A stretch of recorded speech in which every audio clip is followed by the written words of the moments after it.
Hi, I'm Patrick Tuttle, the real estate guy with Legacy Real Estate Services in El Paso, Texas, and today is Friday the 13th. Yes, Friday the 13th, 2017, but we're still here to do our FAQ Fridays.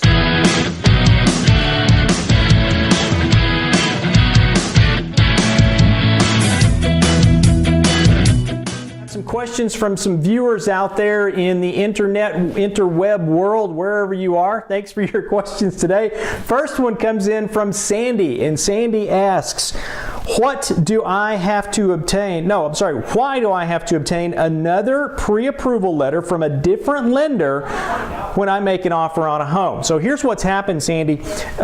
You've got a loan, you've got a pre-approval letter, and Joe Seller over here has probably gotten burned from a buyer that couldn't qualify but brought in a pre-approval letter from a lender somewhere. We don't know where, but Joe trusts his lender. And Joe wants to know that you or anybody else has been qualified and that all of the check boxes have been checked to make sure that there's no hidden things. True story, back in December of this year, we had a buyer that was looking for he had a contract on a house over in East El Paso, and we were at the closing table, just pretty close to the closing table, and the buyer got denied for the loan because there was a negative credit report item that the lender had missed in May of this year when he got his first pre-approval letter. So because of that, the contract bombed 3 days before closing, and the seller had to put the house back on the market. So Sandy, what's happened is your seller is probably one of those sellers who got burned like that. So he's just trying to make sure that he doesn't get burned again.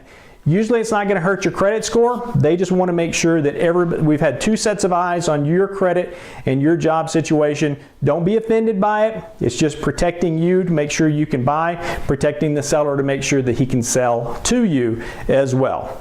All right, so question number 2. This one comes in from Megan, or Megan, M-E-G-A-N. I was pre-approved, but after I found a home and I signed a contract, my lender denied my loan. Is this a common trend? Well, Megan, I don't know that it's a trend, because one instance does a trend make. It doesn't make that. In your case, there could be any number of items that showed up on your credit score, or if your interest rate rose from the time that you had gotten your pre-approval letter and the time that you got your loan locked in, your payment may have changed, so you may not have qualified based on the dollar amount for your payments. So there's a lot of things that can happen in there. It could be that you lost your job.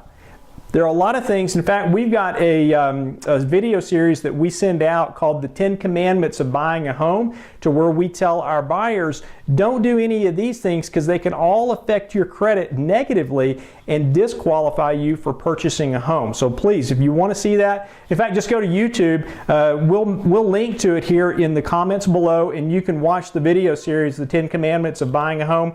All of these things could disqualify you at the closing table or right at it, because the lenders will pull your credit score again. So let me know if you've got questions about it. 585-7777, 915 area code, of course.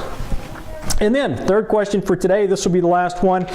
This is from Jonathan, and Jonathan says, what happens if I can't find a home before my pre-approval letter expires? Well, Jonathan, easy answer to that. Just go back to your lender and ask for an update on the pre-approval letter. Usually they'll be happy to do that for you, because they want to help you find a home. They want to loan you the money. That's how they get paid. So if you're still interested in buying a home, just call your lender back and say, hey, can we update the pre-approval letter? It's not a one and done. They want your business. They'll come back to you. Your rates may change, because right now in January of 2017, rates are creeping up a little bit. We've seen at least a 0.25% jump since the elections in the fall of 2016. So again, if you've got questions that I can answer for you here on FAQ Friday, let me know. 915-585-7777 here at the office. You can put the comments below here on Facebook or on YouTube, wherever you're watching this. Shoot me an email, patrick@patricktuttle.com. And if you like what you're seeing here and you've got people that you'd like to share this information with, please like and share this so that they can see this information too. God bless you. Thanks for watching, and make it a great day. Bye-bye.